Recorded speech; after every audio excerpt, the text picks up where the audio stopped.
សំណួរកចូលរាប់ឈ្មោះធនធានធម្មពលកើតឡើងវិញនិងមិនកើតឡើងវិញខចូលរៀបរាប់ពីគុណសម្បត្តិ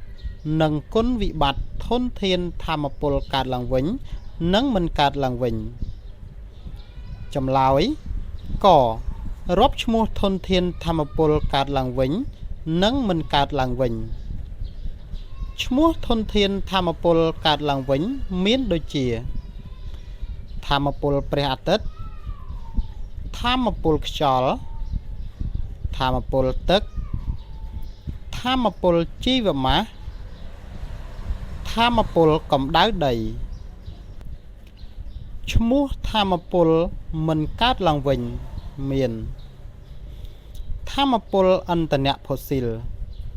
រួមមានប្រេងធ្យូងថ្មនិងឧស្ម័នធម្មជាតិខ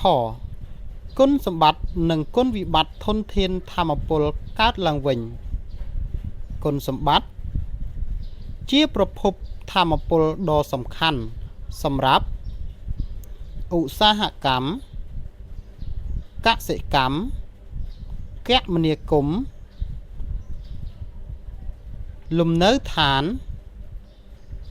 មិនផលិតឧស្ម័នពុលជាធម្មពលមិនចេះរីងស្ងួតគុណវិបត្តិ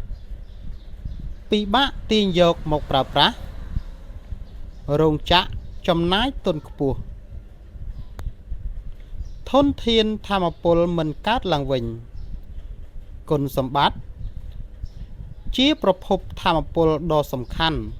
សម្រាប់ឧស្សាហកម្មកសិកម្ម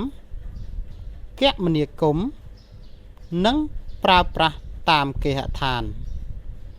ងាយស្រួលដឹកជញ្ជូននិងផ្ដល់ធម្មពលកម្ដៅខ្ពស់គុណវិបត្តិ